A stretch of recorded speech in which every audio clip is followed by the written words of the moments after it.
Hello दोस्तों, welcome back.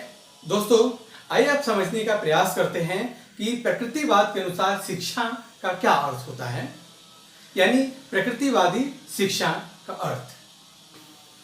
दोस्तों, प्रकृतिवादी शिक्षा का अर्थ यानी प्रकृतिवाद और शिक्षा।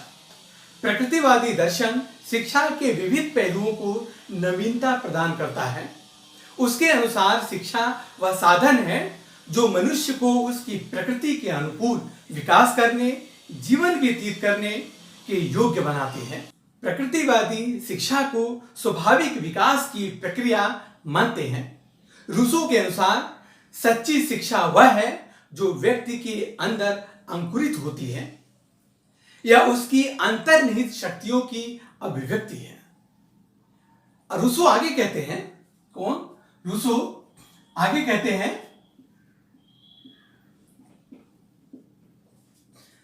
इंद्रियों के उचित प्रयोग द्वारा शिक्षा को विवेक का द्वार खोल देना चाहिए।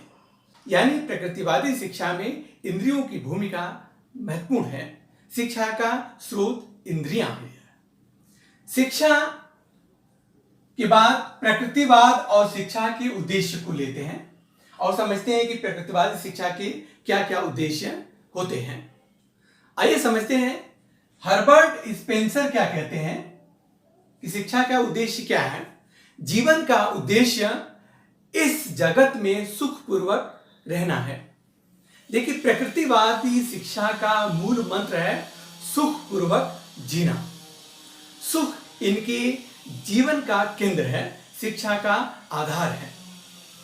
चलिए देखते हैं क्या क्या उद्देश्य है। पहला, मनुष्य यंत्र को पूर्ण बनाना। दूसरा, सुख प्रदान करना। तीसरा, जीवन संघर्ष योग्य बनाना, ऐसा डार्विन ने कहा था। नेक्स्ट, वातावरण के साथ अनुकूलन, ऐसा लैमार का मानना है।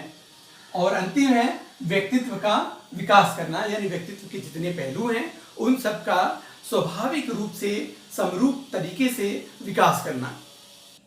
रूसो के अनुसार शिक्षा का प्रमुख उद्देश्य मनुष्य को प्राकृतिक जीवन जीने योग्य बनाना है। रूसो आगे कहते हैं, कौन?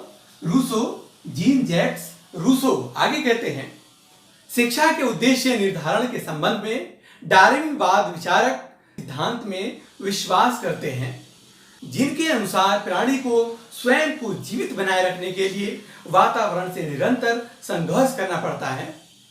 जो योग्य और शक्तिशाली होता है वह जीवित रहता है तथा निर्बल नष्ट हो जाता है।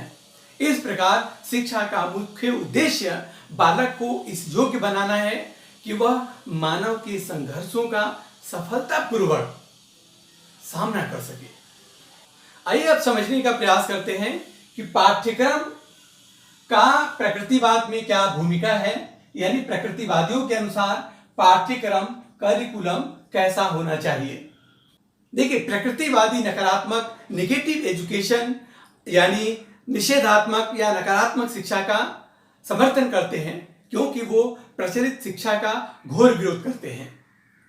प्रकृतिवादी शिक्षार्थी को पाठ्यक्रम का आधार तो मानते हैं, साथ ही उनका यह भी कहना है कि पाठ्यक्रम की रूपरेखा शिक्षार्थी की रुचियों, योग्यताओं, क्षमताओं, मूल प्रवृत्तियों, स्वाभाविक क्रियाओं, व्यक्तिगत विभिन्नताओं को ध्यान में रखकर तैयार होना चाहिए, जिससे कि वह अपनी अभिरुचियों को स्वतंत्रता पूर्वक विकसित कर सकें और विकास की विभिन्न अवस्थाओं यानी शैशवावस्था, बाल्यावस्था, किशोरावस्था की जो अवस्थाएं आती हैं उनकी आवश्यकताओं को वो पूरा करते हुए मानव जीवन को पूर्णता के साथ जी सकें।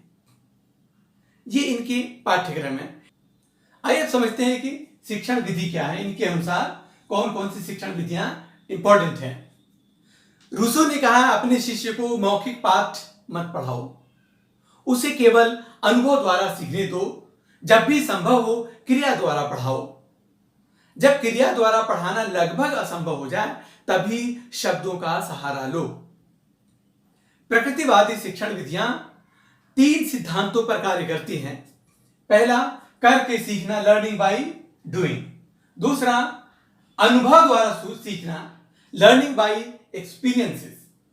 तीसरा, खेल द्वारा सीखना, लर्निंग बाय प्ले। इन 3 सिद्धांतों पर जो प्रकृतिवादी शिक्षण विधियां हैं वो आधारित हैं। कुछ शिक्षण विधियां प्रचलित हैं जैसे निरीक्षण विधि, खेल विधि, डाल्टन विधि, ह्यूरिस्टिक विधि, मॉन्टेसरी विधि, मस्तिष्क उद्वेलन यानी ब्रेन स्टॉर्मिंग मेथड। ये कुछ विधियां हैं जो प्रकृतिवादी शिक्षण विधियां कहलाती हैं। और शिक्षा के क्षेत्र में प्रकृतिवादी शिक्षण विधियां ही सबसे ज्यादा महत्वपूर्ण मानी जाती हैं, उनका योगदान माना जाता है। और दूसरा, बाल केंद्रित होना, और तीसरा, शिक्षा का मनोवैज्ञानिकीकरण। आइए अब देखते हैं प्रकृतिवादी शिक्षक के संबंध में क्या बात करते हैं। प्रकृतिवादी शिक्षा में शिक्षा का कोई स्थान नहीं है, यानी स्थान है भी तो सेकेंडरी है।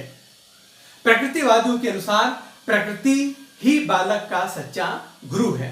रॉस कहते हैं प्रकृतिवाद में शिक्षा का स्थान पर्दे के पीछे रहने वाले सूत्रधार सा है। वह बालक के विकास को देखने वाला पर्यवेक्षक है, ऑब्जर्वर है। नेक्स्ट देखते हैं प्रकृतिवादी और शिक्षार्थी, यानी प्रकृतिवाद के अनुसार छात्र की क्या भूमिका है, छात्र क्या है। बालक जन्म से शुद्ध होता है, अच्छा होता है। शिक्षक को इसी अच्छाई का विकास करना चाहिए। प्रकृतिवाद के अंतर्गत पूरी की पूरी शिक्षण प्रक्रिया का केंद्र बिंदु बालक होता है, शिक्षार्थी होता है। प्रकृतिवादी विचारक शिक्षार्थी को ईश्वर की श्रेष्ठ और पवित्र रचना मानते हैं तथा सामाजिक प्रथाओं में फंसकर बालक का स्वाभाविक विकास रुक जाता है। समाज उसकी स्वतंत्र प्रकृति का दमन कर उसमें सामाजिक बुराइयां भर देता है। नेक्स्ट दोस्तों, प्रकृतिवाद के अनुसार अनुशासन कैसा होना चाहिए। रूसो ने स्वाभाविक अनुशासन, डिसिप्लिन बाय नेचुरल कॉन्सिक्वेंसेस, यानी स्वाभाविक परिणामों द्वारा अनुशासन पर बल दिया है। उनका मानना था कि गलत कार्यों के लिए प्रकृति स्वयं दंडित करेगी तथा अच्छे कार्यों के लिए पुरस्कृत करेगी। किंतु बहुत से विचारकों ने प्रकृतिवादी परिणामों द्वारा अनुशासन को स्वीकार नहीं किया है, उसे अनुचित मानते हैं। प्रकृतिवादी शारीरिक दंड व बाह्य हस्तक्षेप का विरोध करते हैं। रूसो के अनुसार बच्चों को कभी दंड नहीं देना चाहिए। स्वतंत्रता न की शक्ति सबसे अच्छी चीज है। हर्बर्ट स्पेंसर कहते हैं, जब एक बालक गिरता है या मेज पर सर मारता है, सर पटकता है, तो उसे दर्द का अनुभव होता है। इस दर्द का स्मरण उसे सावधान कर देता है। दर्द के बार बार होने वाले अनुभव से वह शासित हो जाता है, वह सीख लेता है। इसे सुख दुख का सिद्धांत यानी हेडोनिज्म थ्योरी कहा जाता है। क्या? हेडोनिज्म, यानी जिस कार्य को करने से सुख मिले उसे करो और जिस कार्य को करने से दुख मिले उसे त्याग दो। लेकिन हक्सले, रूसो के और स्पेंसर दोनों के अनुशासन संबंधी विचार का घोर विरोध किया है। उनके अनुसार प्रकृति अज्ञानता में की गई गलती और जानबूझकर की गई गलती पर एक समान दंड देती है जो अनुचित है। नेक्स्ट है दोस्तों विद्यालय। प्रकृतिवाद का विद्यालय के संबंध में क्या विचार है। विद्यालय के स्वरूप व व्यवस्था के संबंध में प्रकृतिवादियों का कहना है कि विद्यालय को प्रकृति के अनुकूल होना चाहिए। विद्यालय में किसी प्रकार का बाह्य नियंत्रण, कोई हस्तक्षेप नहीं होना चाहिए, उसका कोई स्थान नहीं है। रूसो कहते हैं विद्यालय ऐसा स्तर होना चाहिए जहां पर बालक हानिकारक प्रभावों से दूर रहे। तो दोस्तों ये था प्रकृतिवाद का संपूर्ण अध्ययन। आशा करते हैं आपकी बहुत काम आएगी और सबसे इंपॉर्टेंट प्रकृतिवाद का कॉन्सेप्ट है। Good luck.